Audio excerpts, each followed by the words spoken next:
Hi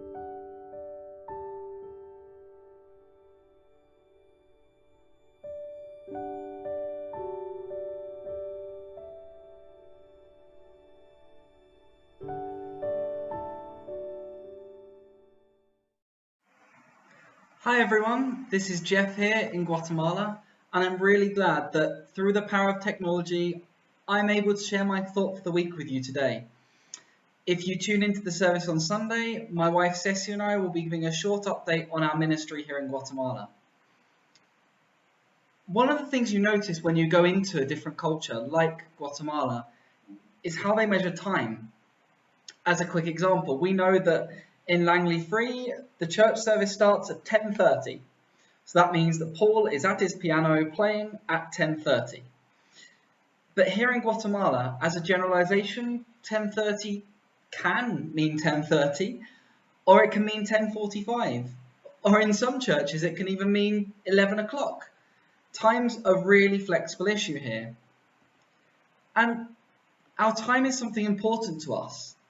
Now that a lot of us are working from home or have been furloughed, the way we use our time has suddenly become a really key issue in our homes and to our families.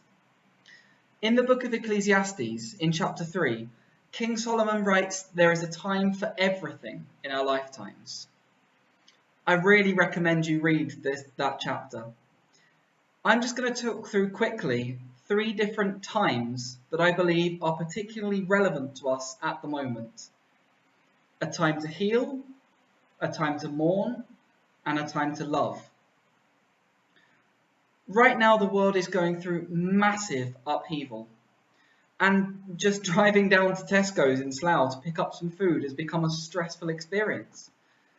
Things that were once normal activities have become crazy. Even if we stay at home, we become bombarded by messages of doom and gloom that emotionally and mentally can just overwhelm us. Take time to heal. Take time to rest and recover, whatever that means for you.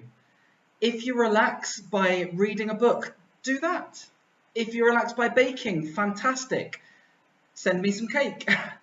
But take some time doing whatever you need to do to recover.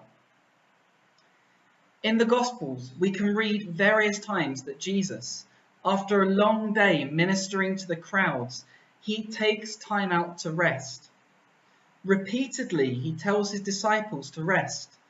If you'd like some examples, just read the first 6 or so chapters of Mark.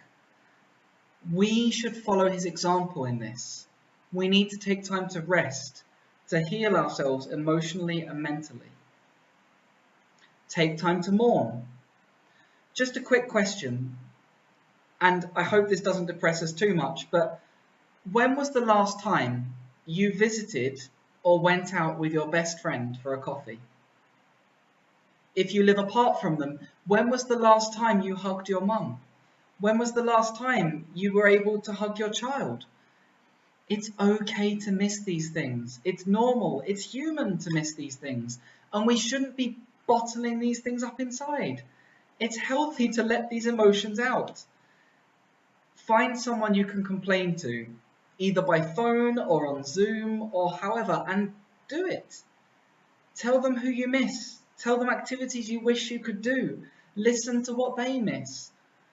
Remember the times that you shared with people, and make plans for what you want to do as soon as you're allowed to do it. But take a time to mourn. Take time to cry and miss the times that you miss. Finally, a time to love, not just by saying it to people, but by showing it. Firstly, love yourself. Don't push yourself too hard. Don't be too hard on yourself. If you aren't as productive in your work as before, then that's normal. It's justifiable. Forgive yourself when you stress out. Forgive yourself when things get too much for you. Ask forgiveness from others, yeah, but love yourself, even if you get stressed out. Love those who are closest to you.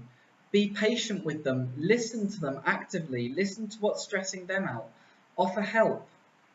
They're going through just as much as you are, and that includes the children.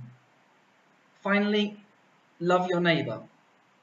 If you can show that love practically somehow by helping them with their shopping, by donating food to a food bank, however you do it, show your love that way. But if you can't do that, then it can be something as simple, just as simple as calling someone who you think may feel lonely or isolated. So over the next week, what I'd like to recommend to you is just take your time. Take your time to heal, take your time to mourn, and take your time to love. Thank you so much. That was my thought for the week. Love you all. Bye.